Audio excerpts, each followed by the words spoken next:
Marlene კონსულტაციას უწევს იმ გერმანელ გამომცემლობებს, რომლებსაც უნდათ ელექტრონული აპლიკაციების განვითარება. და კარგად აქვს შესწავლილი ეს დარგი.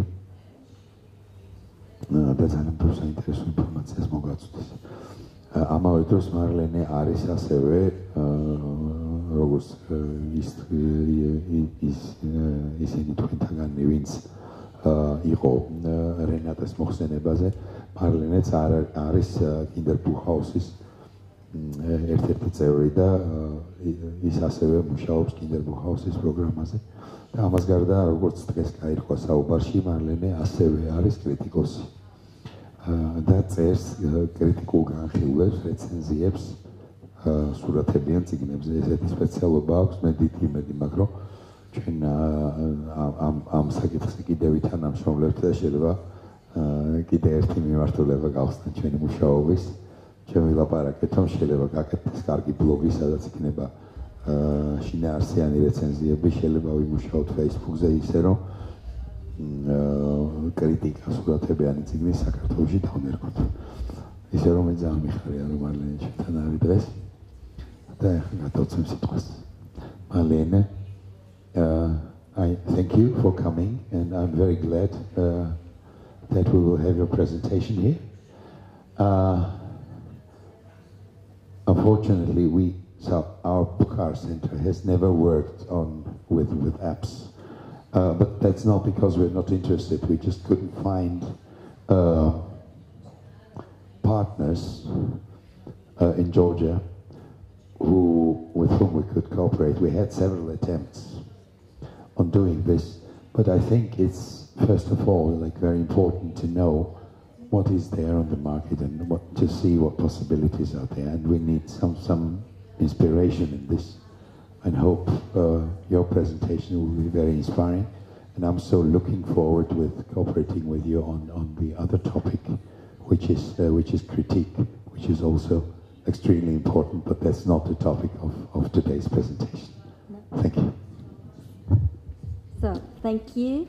Thank you for the invitation, and thank you for all of you being here to join me for a little trip to the digital world and the world of digital narration, especially the picture book apps. My task this afternoon is to provide you some insight into picture book apps, or to say I will try to cut a very long story extremely short for you. What I'm doing is I'm trying to answer you some questions, and these are: what is a picture book app? What about the book in the picture book app? What about the pictures in the picture book app? And indeed, what is needed for a picture book app? These questions may look quite simple to answer, but they are not. So let's take a closer look to what is a picture book app. Apps or applications are small programs which are produced for digital devices with touch screens, such as smartphones and tablet PCs, especially iPhone and iPad. If you think about apps, you might first think of the little programs that make life easier, telling about the weather, offering maps, shopping opportunities, or, of course, entertaining us with games. Games, of course, are the largest number of apps available. At the moment, Apple App Store offers over 1 million different games all over the world, which is an amazing number if you bring to your mind that the first iPhone was just invented in 2007. It's only 7 years we have these touchscreen smartphones and tablets. Ever since, there was made an enormous technical progress, but anyhow, apps, and especially picture book apps, are still a very young medium, and we are still at the beginning of a huge technological story, and picture book apps are only a very small part of all the apps that are produced. And they are also taking just a small first step. Can you just hear me good? Or is this just I have to... Huh? Okay. So what I will show you... Maybe it's better to move the microphone a little bit closer to you. So... just like this, it's better? Yeah. I think so, yes. See? So what I will show you is just some sort of snapshot of the actual range of picture book apps, mainly on the German market. So let's come back to the question, what is a picture book app? First of all, picture book app combines elements of reading, hearing, pictures, interaction, game, and art.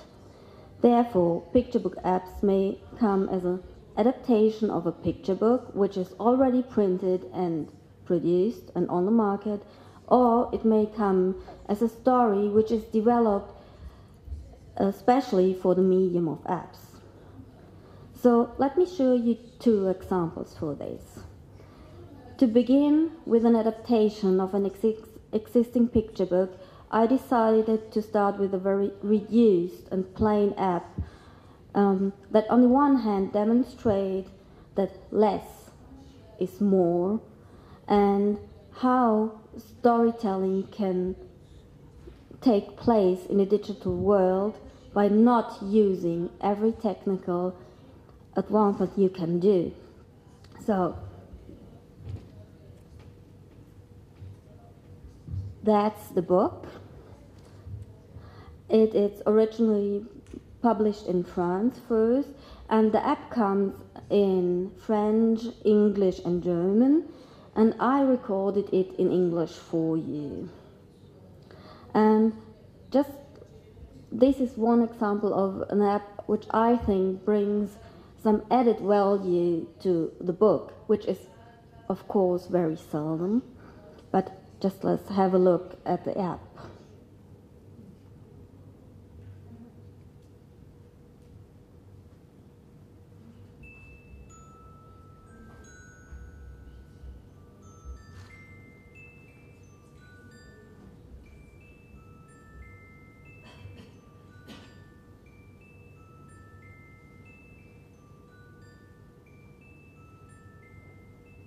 So what I have to do is to put my finger on the red thing to move on the story.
Okay.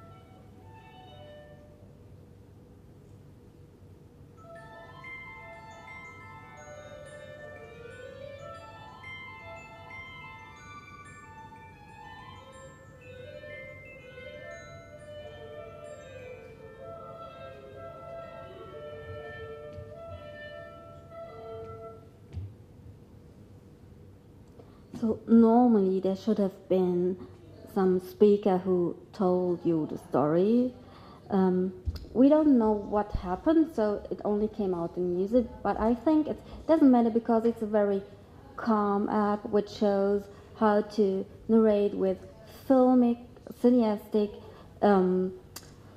techniques and just a little interaction, which is you have to touch the red wool with your finger or bring it into the right position so that the story can continue. So this was I Wait, and now I've got another app which was not an adaptation but a story that was originally developed for the Medium app, and this is not available as a printed book.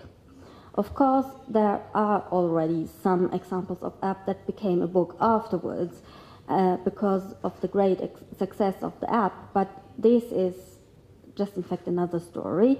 What we will look at is how storytelling in the digital format can work out.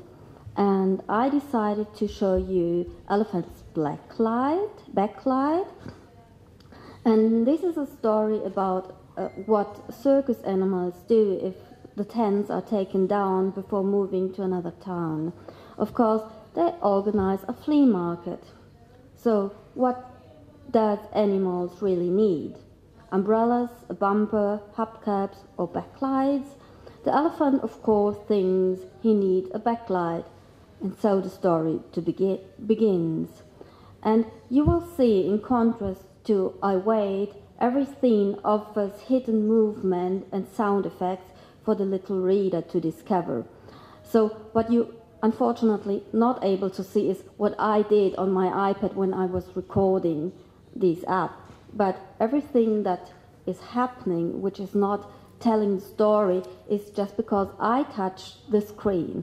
So let's have a look. This is the app, and hopefully now we will have someone who is telling the story too. So.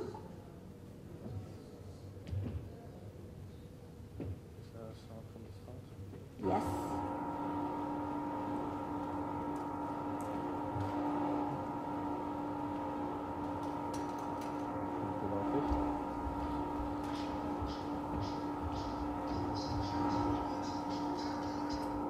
So maybe I just try another thing because it's not working. Sorry for that. Yeah, you can try, and I try another thing.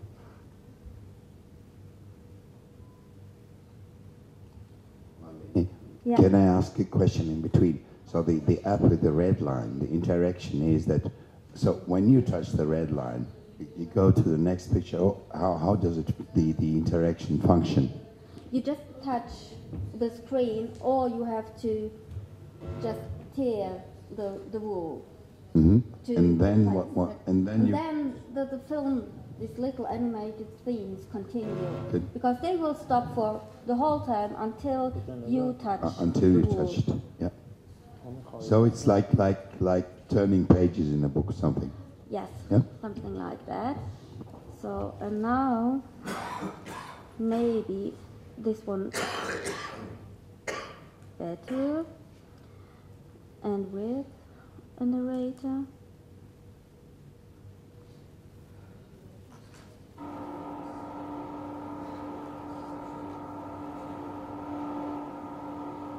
go.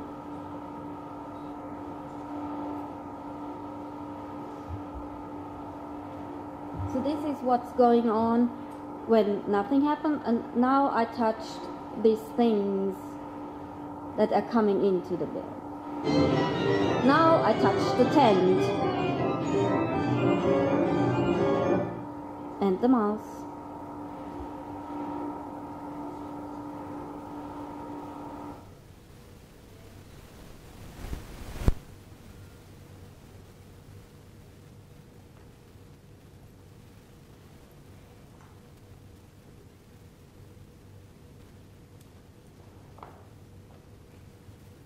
So normally, I touch the monkeys, and normally there's sound coming from the coconuts. Again, if you touch the tent, there always comes the circus sound.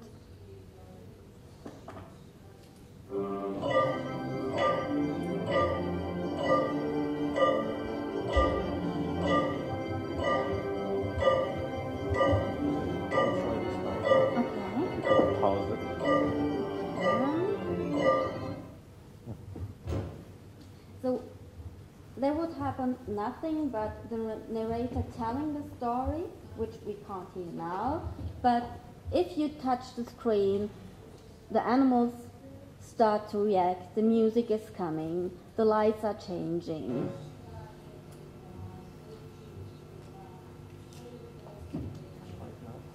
I'm trying now. And the grey elephant? The one who's always on the Thank you. He is immensely pleased to find a bright red backlight for his rear end.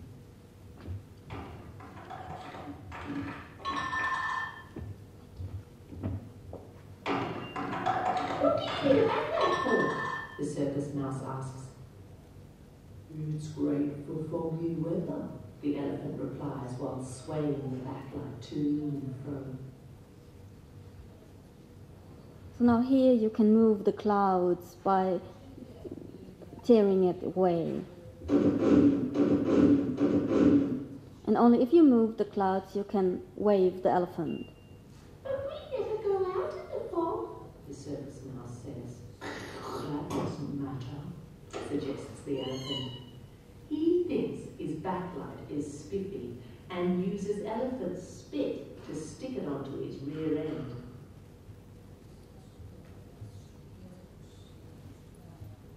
So, and we stop here for a moment with this example, but I think what should be clear is that these interactive moments you have some sort of gaming for the kids, so they can touch and they can interact with the story. While we saw in I Wait, you have to interact to continue the story. Here is some additional things you can have. And you also can choose if you want to see the text written on the screen, or just hear it, or just see it and not listen to it. So, and as I mentioned already, there are a lot of apps which include games, or at least offer the opportunity to game within. Some of these games are combined and included in the app, and others are just separated from the story, so you can choose from a menu.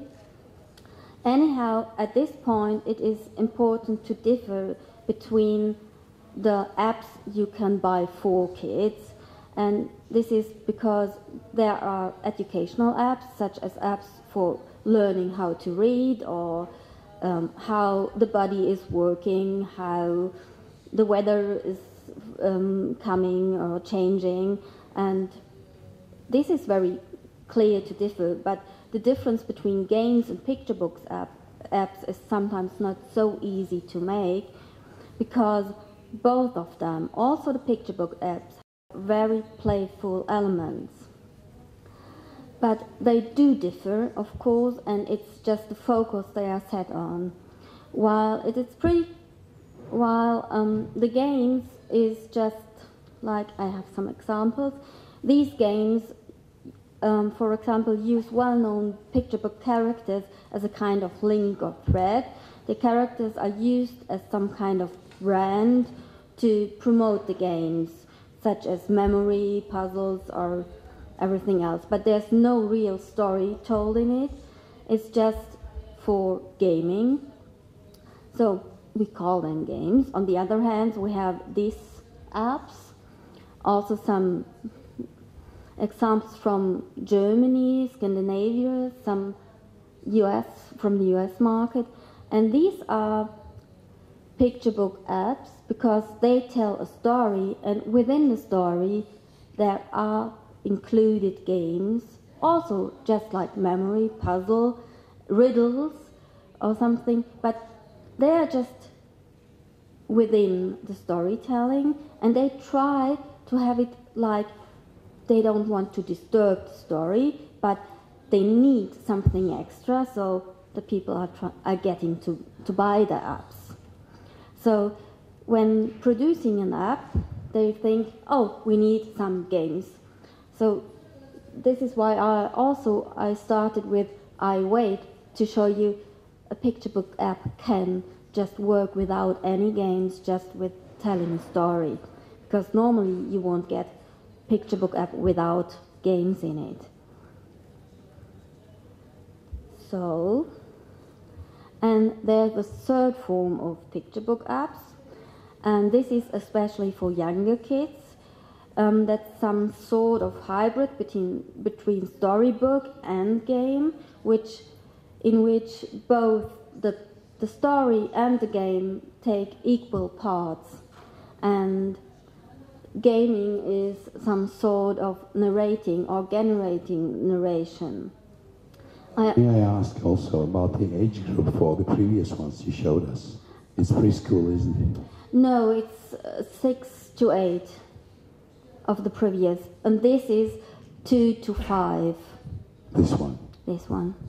The picture book then would be like, because it seemed to me that if you look at the previous one, the circus story, that it is like from 6 to 8, is it not like? Yeah, they say 6 to 8. And this one is for, they say 2 to 5, but you know, Emma, I will show you, is just like you can have very much fun with when you're 8. So it's just like everything is produced for the parents also, and it's like it's the starting point for the kids with the app. So you don't have to take it that, like with the books, who wants to look at it and takes it, can work with it.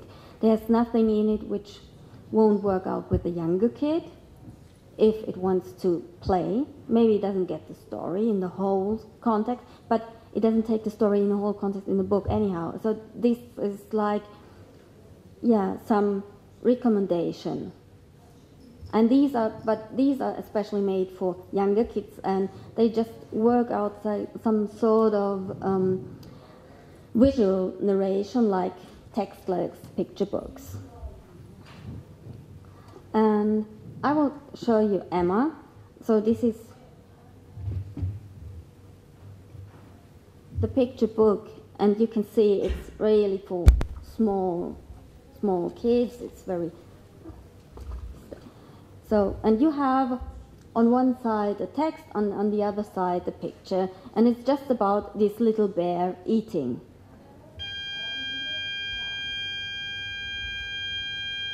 So,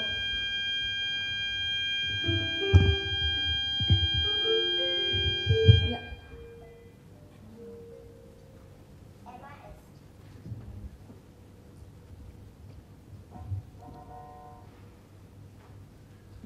So, just a moment.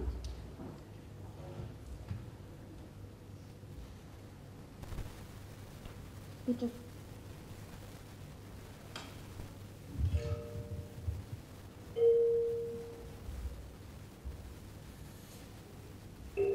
Now, here again, it's like you have to touch the point appearing on the screen to get the theme developed. Emma's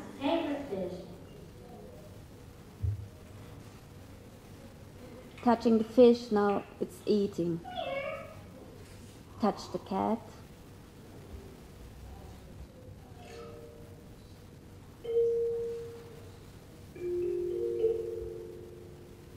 Emma likes all kinds of greens, dirty melon, peas, and beans. So here you have to tear the food to Emma.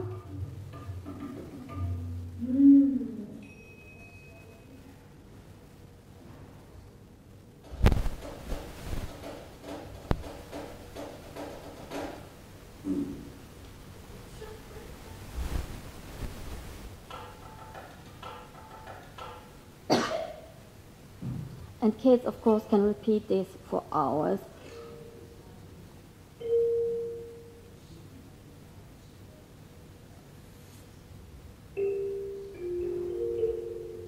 Smashy, clutchy, yummy sauce. Emma loves to use her paws. So by touching the screen, it's getting red. You're just spreading the sauce. And I've got one more theme for you, which is, of course, the most popular with the kids. It's just coming up.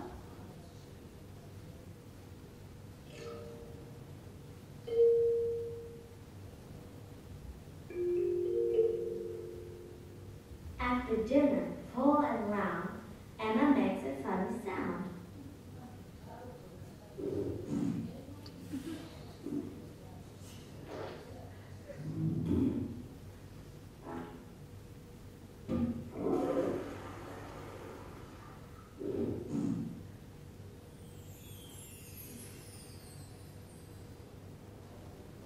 So this is what they made out of this little picture book. And Jutta Bauer, who is the illustrator, she worked very closely together with the people from the programming and the project manager and everything. And she had a big or huge amount on developing this app. And I've got the other app, which is also by a very well-known picture book maker, Chris Hawthorne, and he decided not to do an adaptation of one of his existing books, but tell a different story.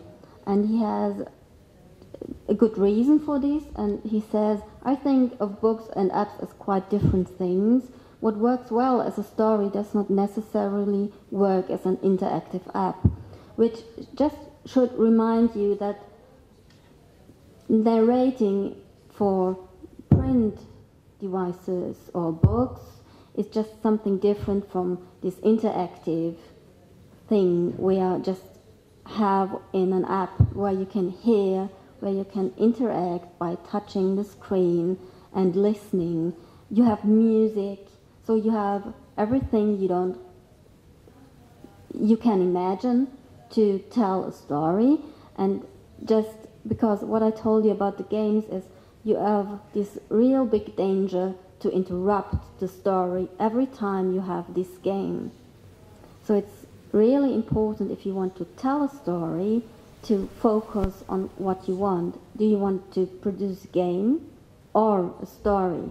So which Emma is like, you have this narration in the games, which kids can develop themselves, and Horton tried to do the same with his Hat Monkey. I also had some themes of it.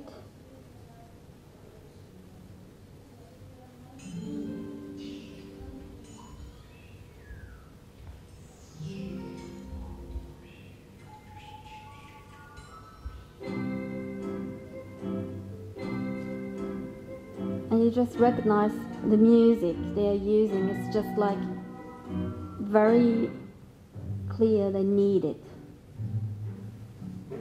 And there is no narrator because he wants the parents to read to the kids.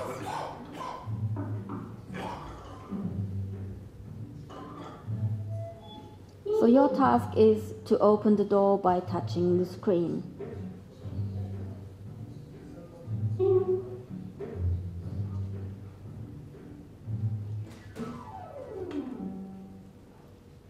Monkey's hiding, can you find him? So I found him, I tipped him on the head, and he was just jumping on the chair. Again, I found him. Now I'm going to text to App Monkey.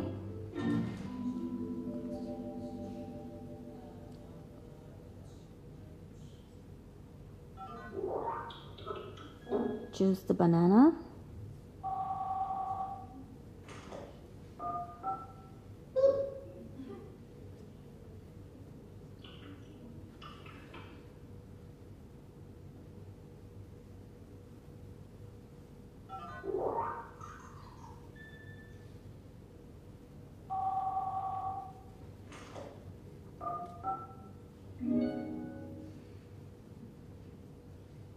So this is some special sort of interaction because App Monkey reacts on what I decided to tell him.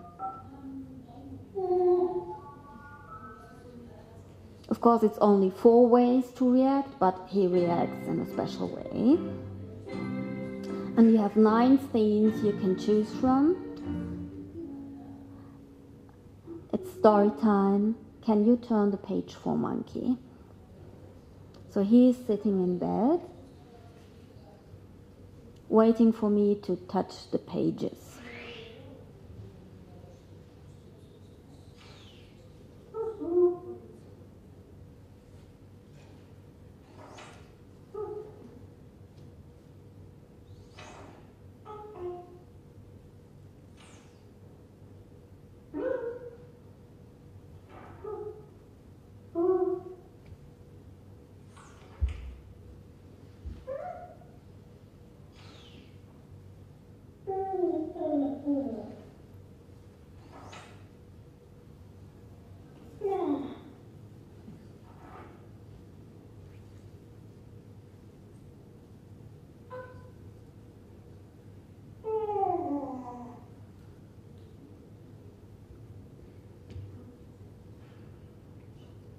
So now he tells me to turn off the light.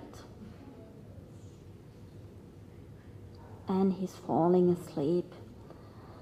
So as you can see, this app by Chris Horton is all about to help this little creature managing his day, to open the door to feeding him with bananas, playing with him, dance with him, playing music with him, and of course about reading books. And this aspect of reading books leads us to our second question. What about the book in the picture book app? First, let's have a look at one more quote from Chris Horton, because it tells us about a very important aspect of picture book apps. So it took 3 years for Horton to develop this app, because he started it on his own and he just recognized, oh no, I can't make it. He found himself a programmer who helped him, and they nearly made it to the end, but then they realized they need a producer and someone who does the marketing. So it altogether took 3 years for this little app to come out. And the producer said, okay, let's make it a textless app. And he said, I thought to keep the text screens on the app and so make it more like a book than an app. So the text is one of the main criteria in a picture book app. So you can have it on the display and see it on the screen, or at least like in Emma, where you don't have the written text, you can have a narrator who's reading it to you. But there are some other ways how a book comes into an app. So did you recognize these 2 books within the app, Hat Monkey? So Horton just placed these or uses these books, his books of course, as intertextual references to his printed books. And this is of course a very clever marketing strategy, but also prompts to the act of reading itself, and to one very important fact, that some research brought out, that is, apps are not used for reading out to kids when they are brought to bed, but for some other occasions like waiting or traveling. So it's not that the app is some enemy or danger for the book, it's just something that works beside the book for waiting, just to have time or entertainment, but it's nothing that harms the book or the act of reading to kids. So back to the question of how the book is in the app, we see we have some ways of presenting a book. By presenting a book, using the layout of a book, the imitation of the turning over pages, imitation of paper appearance, using chapters to get to read the books or to have a structure within the app. And of course, the illustrations are something that really link to the printed book. Some brief examples for you. This is Opa's Hochzeit, Grandpa's wedding. You can see this is the beginning, like the cover, showing a book lying on the table. Same with the wrong book, you also have this wooden surface and a book which is placed on it. Also, you have the layout of the book, which is normally a picture on one side, the text on the other side.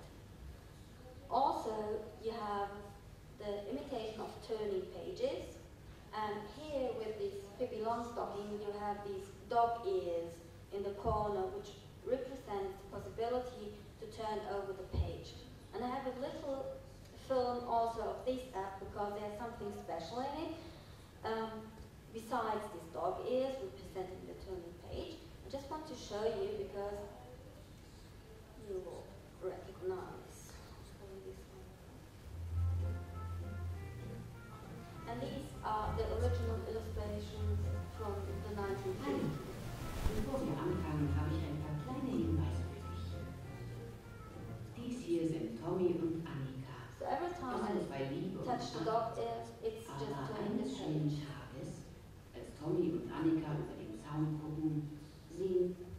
So what I did is I had iPad like this, and now I turned it, and now it changed completely. The text just disappears, and I now have this completely animated scene where I can see the horse and just tick on these figures and have the animals moving.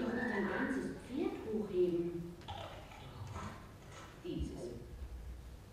Now, Wer soll das jetzt machen? Fragt Annika. Das mache ich jetzt. Sagt Pippi. and now I touch the painting in the Mal, was du wall willst. and Es wird come von to dir the speichern. game which is hidden in the wall. And now if I can draw, I could have drawn a picture within the app. And you also have the opportunity to save it and to send it via email. So, this one is an example for another thing that brings the book into the app, which is the paper appearance, imitating paper as the medium of the story where the story is presented on.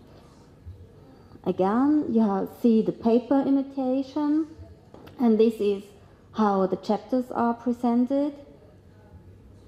Here you can choose by tipping on the book, and you get the little scenes you can choose from and can swap.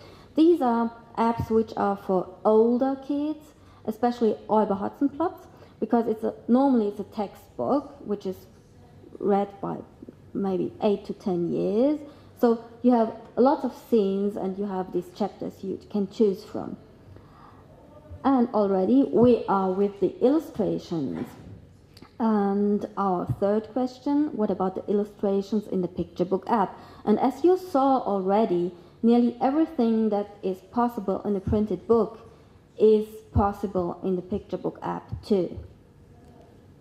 Marlene, may I also ask in between? So the formats of the books, so some are square, some are longish. They are very different. Yes. Will you speak about this separately, or may I ask now? You may ask now, because it's just the books that have, when you do adaptations, they have to be newly layouted. So what you have as an iPad, so this is an iPad mini, you only have this. So if you have a book that already exists, you have to fit in everything. You have to use some details for telling it, or just design other pages, layouts. So basically you're working for one screen resolution in some way. No, not for one screen resolution, but for the normal iPad, the iPad mini, for Samsung, Google, whatever. And you have the iPad, the iPhone 4, 5, 6. They all have different sizes, and you have to manage to get it to every tablet or smartphone you want to use, so it's displayed right. So this makes a lot of programming effort to get the designs so that it is displayed in the right way. So basically you make new designs for each screen resolution. Yes. Yeah? Yeah. So, and these are other examples for illustration, and here you can see the different techniques that are used, and got some more. And this is also Petit Choses, is also an app for very small kids with little games, and you earn keys so you can free the bird in the end when you played all the games. The sound memo is something like you have these paintings, but it's not about the paintings at all, it's about the sound the app makes. You have to, like you have the pairs, you have to fit the sound to the images you see. And there's another one, this is Fiete. This is handmade painted pictures that were scanned and animated with Flash. And this is the third app they did, because they are so successful in Germany, and also I think in China, they told. So, and this is a picture book app, which, or at least I would say maybe it's just a game or something in between, which works without any words. Just show you one of these. It's Fiete at the farm. That's the beginning, one day at the farm. I just want to show you how these hand-drawn pictures work on the screen. And of course, this one is really designed for the iPad. So what you do is, by scrolling, you can have all the landscape moving.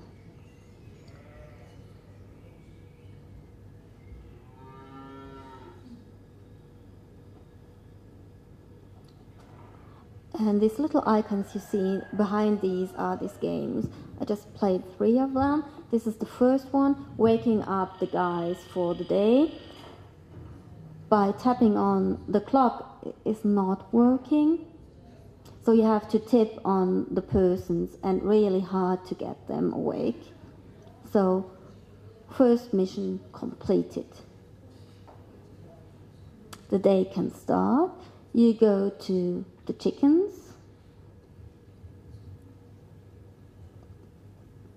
Now you have to bring the eggs by just tearing them down with the finger to the hands.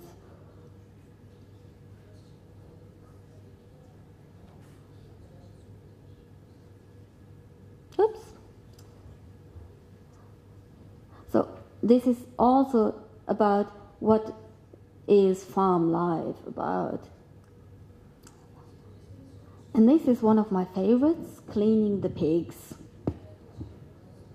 So it's not just education, but it's also some kind of fun. You take the little tissue and clean the pigs.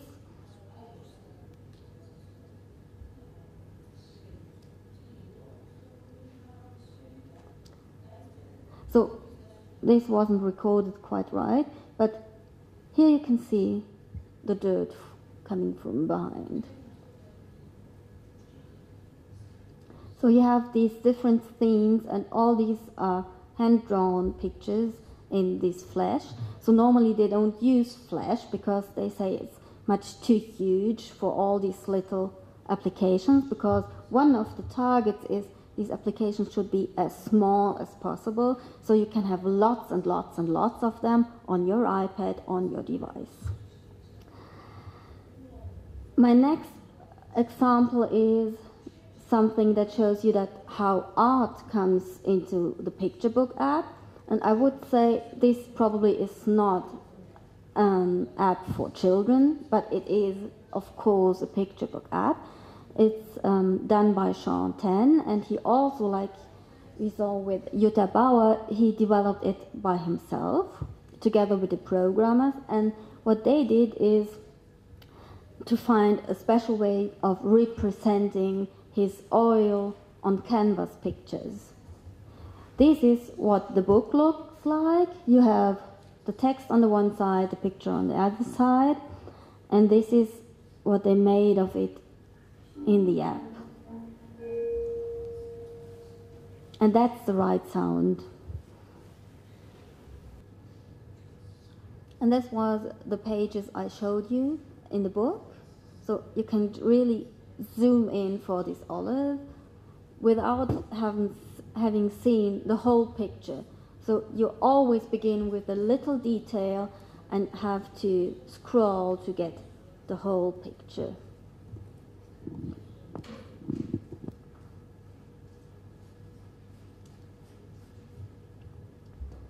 And I think it's, so here you have the eye, which the likeness in it.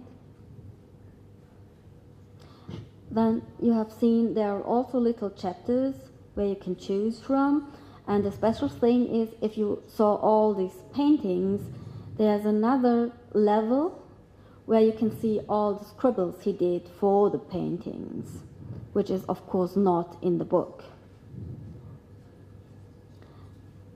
So, and in the end, this is one thing you were asking about. So what we saw now is apps, which look very simple and very small and very nice and entertaining. And this is a chart which was done by Markus Zöhrer, who made this Emma app together with Jutta Bauer. And this tells you which things are needed for doing an app, which is, of course, pretty much. I think we better wait till we start developing these, maybe. But it's not that bad, because it's not only one person who has to do this, but you need a team. This is what I already tried to say when I was talking about Hacked Monkey. You really need a team to develop and to publish an app, because it's not only about developing and drawing, but the main thing is about marketing and get the app to the people, because we still have the problem that Apple is the leading shop for it, and you only have 3 or 4 of these sliders in the App Store where you can promote an app. So, and it's only for 1 week. So every Thursday they change it. So maybe, if you're lucky, you get one of these teasers for 1 week. And after that, you just disappear within this over 1 million apps that are also made and available.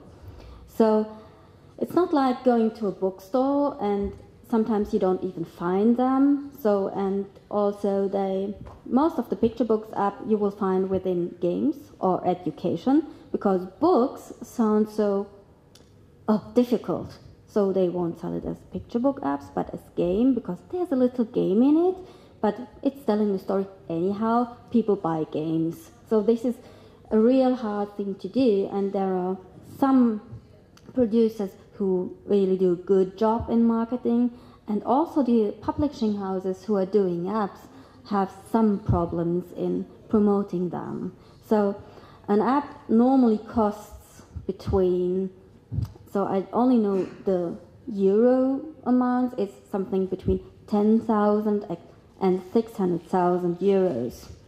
So it's a huge amount for developing an app, and it is sold at least 3 euros per app, per download. So you can imagine how many downloads you need to have your costs back. So it's still very difficult and an interesting field of doing an app. But as you hopefully saw, there are lots of very interesting apps that you can buy. And this is the end for now. And now I thought we can have your questions. I'm really sorry I didn't have the opportunity to show it or to have it on the iPad so you can use it by yourself and touch it, so I had to film it. But I hope you got an impression on how it works and what you can do within an app, picture book app.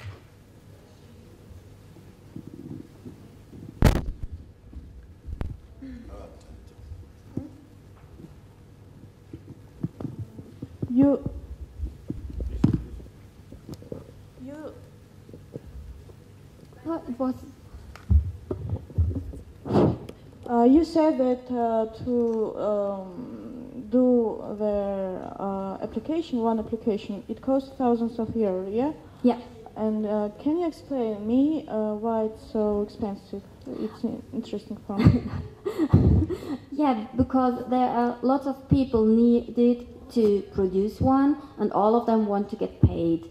So it starts with the author, the illustrator, you have some project manager, you have the programmers, and of course the programmers, they earn good money, at least they do, and you have to think about programming this app takes weeks up to months.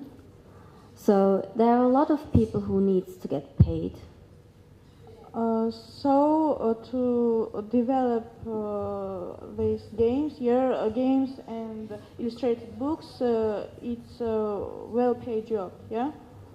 No, not for the illustrators and the authors, but for the programmers. For programmers? Mm-hmm. Oh, and in Germany, yeah, how much money paid to illustrators? No one will tell you. And the problem is, they even don't tell you how much the app costs in the end. They always said it's between 10 and 20,000. They never will tell you what it really will cost. And the thing is, if you do a picture book and an app is made out of it, you have to see your contract. If you sell your picture book to the publishing house, and in the contract it's already written they can use it for every digital format, you won't get anything else than this amount you got paid for the printed book, because it's in it. If you're just developing pictures for an app without a picture book, you might get paid better, because people who are programming, they just come to you and say, oh, would you please paint the pictures? They are used to other salaries than the publishing houses. But at least you won't get rich with it, to be honest. And one more question, please. Do we have a chance, our Georgian programmers, Georgian people, to develop such programs? Yeah. I think so. Of course, yes. And of course, there are some. So what I showed you are these apps which are very well done and which they have a good marketing and they are produced well and they sell well. So if you take this Fita app I showed you with this farm, they started with the first app and it was so successful that they now have 4 people working in a team together and they all live from producing the app. So you have one who's painting the pictures, one who's programming, another one who's doing the marketing, And I think there's another, the fourth one is for, Oh, two illustrators. Why two illustrators? Maybe they work together, and one who's, I think it was the point that the one is illustrating it by hand and the other one is helping with the digital format. So you have to bring it to Photoshop or whatever he's working with. Yeah. But they started up with two persons, and so they made it all by themselves. So you can, of course, if you have a good product and it's a good idea and it just fits to what the people want to have, and these are just little games for kids. There's no text in it and there's no big story, but there are some stories in it which every kid can develop by itself. So you have the chance to live from developing apps. And what for children? Yeah, what is it is more popular, real books or apps? Real books. Real books, yeah. Mm-hmm.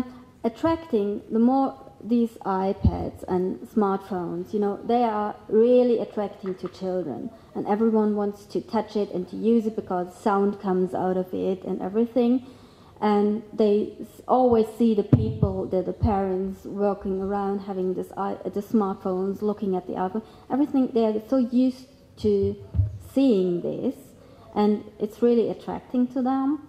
But it's nothing they get an emotional connection to. So we had some research already done on it in Germany, and this is what I told you about these going to bed, these bedtime stories. Is one of the points that. There is no emotional bound to the iPad. It's very entertaining and it's good for waiting or just gaming, but it's not for the emotional bound to, like you have to a book, and it's another experience. Mm-hmm. And of course, kids won't be allowed to take this with them all the time, so parents are with it. And you can take the book with you and go to your own room and look at it at your own place. So at the moment, definitely the book is more popular to kids. Mm-hmm.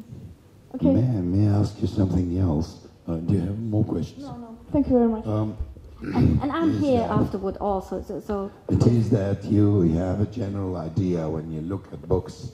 You have a general idea what kind of, like what age of children might like what type of books, and there is like a long experience and study dedicated to this, whereas the apps are a new development, and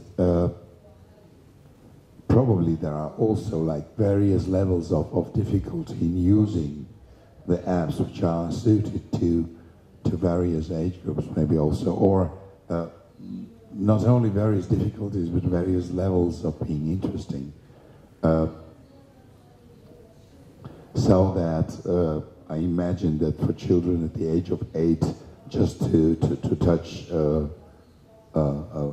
bit of banana and feed it to a monkey will be less interesting than for smaller kids. So when books like this are developed, out of books which are already for a certain age, how does it fit in? So how do you do work with age groups? I asked this question like in between also once. Yes, it's nearly the same. So you can really compare it, but it always depends on what the developers make out of the book. So you can just simplify a very complex story and have it in an app for smaller kids. Or you can have very advanced games in it, so the user needs more experience with the iPad. But normally it's like you don't have this very advanced sort of storytelling. It's always from the beginning to the end. You have normally very clear, not 3 or 5 stories, just parallel. But this is the picture book apps.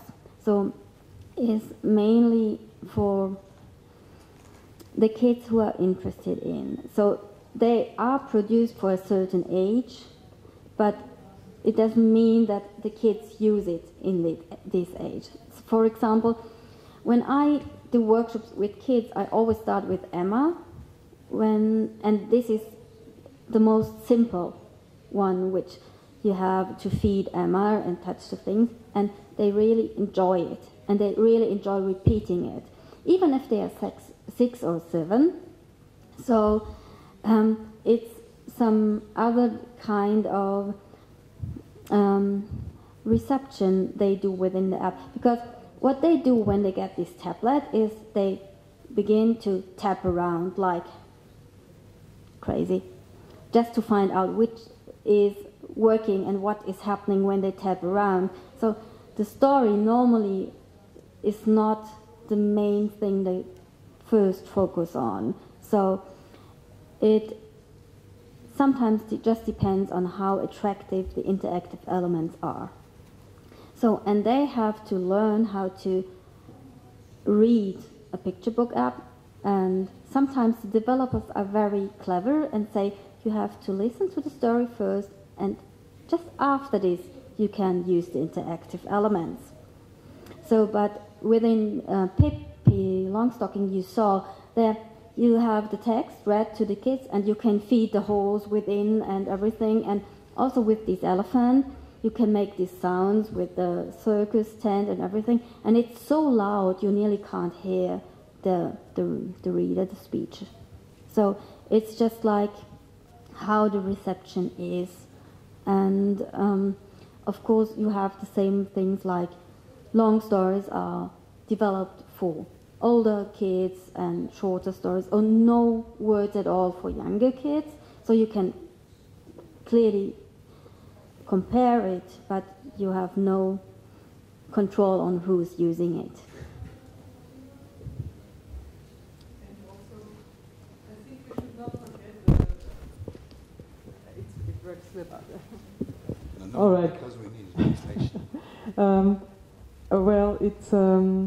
I think we should not forget that this very narrow age frame exists maybe for parents who buy it for the first time, but the kids, for the kids it's overlapping, so they use it from 2 to 8 or 9 because they like it, and so they break this time frame constantly.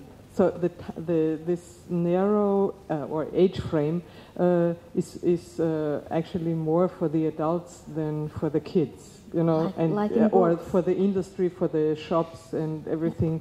But the kids don't go. They don't care about it. They don't care about it. Yeah, and the other thing is that from the age of 8, so when kids are able to read themselves, they don't produce picture book apps but ebooks. Sometimes enhanced ebooks or ebooks. So then you have another format for them to read. There also you can have in enhanced ebooks someone who reads it to you, and you may have animated elements, but you change the medium. So picture books app it will end at least at the age of about 8. And may I ask another question? So you're using picture book, but we were discussing this morning about with Junko Yokota on what is exactly a picture book, and so she showed us some books and said this is not exactly a picture book. This is a storybook, illustrated storybook. So my impression was that they, for example, that Pippi Langstrumpf ad is not really a picture book ad, but it's a storybook app more than a picture book app. So because you have like large amounts of text which are independent from what's happening all around. Yes, but if you turn the iPad, you only have the pictures and no text left. So this is, you can decide if you want to have a text or storybook or a picture book.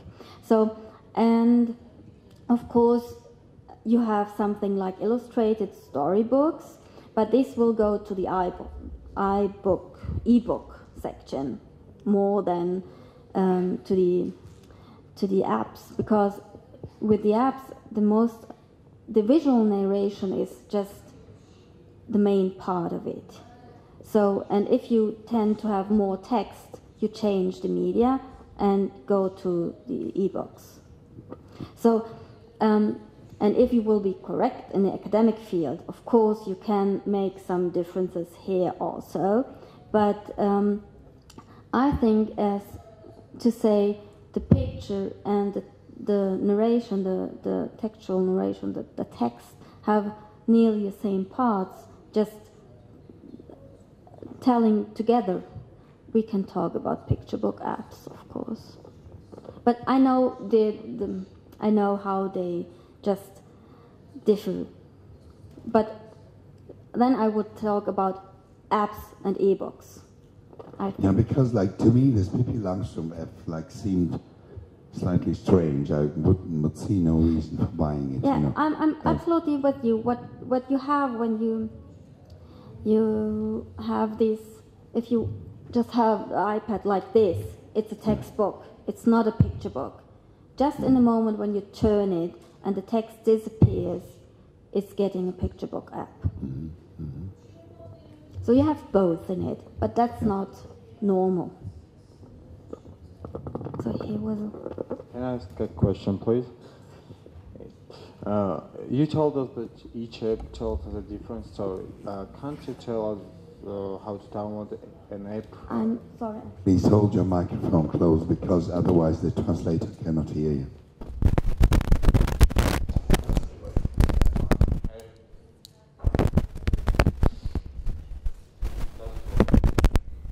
You told us that each app told us a different story. Can you tell us an app which can be a guide for us to let us know which how to download the concrete picture book I want? Can it sort it by its description or things like that? You didn't got the question. No, I don't know if I get the question. I wanted to ask, is there an app which contains a lot of picture books or its descriptions? And from it I can get which book I want. Like a shop? Maybe, yeah. There was once one which is called Tiger Books in Germany. So there are some, they try to sell all the picture book apps within it, but it didn't. So it's still there and it's an app, but you don't find everything in it because they have to be partners with these Tiger Books to be in the shop. So at the moment, the only chance is to go and search in the App Store from Apple and have a huge amount of luck. That's a big problem also for me. So what I do is I just wait and check every Thursday for the new apps that are coming, and this takes me about 2 hours. And still then I don't get every new app because not all of them are listed in what's new. So, and I have to check all the reviews and the blogs on apps. So it's quite difficult to find them. But what I can do is I can make a list of all the apps I had in the presentation, and we can put it online so you can have the links, so you can find at least the apps I used by having the links. So basically, like the App Store is the only place where you can market this kind of books, or the major place. Are there any other routes to selling? No, you also have the Google Play Store, and which is for Android, but not every publisher or developer develops for this Android because it's a complete different technique they use. So there are apps which you can use on Apple devices and Android devices, but most of them you only can use for Apple. So for me, Apple is always the first thing to go. And Apple also does one thing, they test the apps before they sell it. So if you are producing an app, you have to send it to Apple. They are looking at it for 1 week, and then they just put it online, or they send it back to you and say, that's not okay, it's not working, we don't like the content, you have to remove these links for that's going out of the app. So what they do in kids app, they say you have to stay within the app so the kid doesn't go to the internet and buy something else. So Apple is looking for this. At the Play Store you don't have this instance, so you just can put in, I was told you can put in the app in there, and if you're lucky someone will buy it. So any more questions? Yep. Sorry, I didn't have a chance to see the lecture from the beginning, and maybe you talked about it already, but I was wondering what kind of problems did you find while working on the applications? Yeah, so I'm working on the applications as a researcher in an academic field and as well as a critic. So I have different approaches to them, and it's like the biggest problem is finding the app, and then you have mainly when I'm working with it, I have the main criteria for them like I have for books, and then I just have to look if they are working, if the technical things are working right, and if, for example, the games disturb the story, because then it can't be a good picture book app. Then it will be a game. So this is just to... That's not a problem, this is just an approach to the apps I take. Maybe others do it another way. For me, it's like the best way to do it is.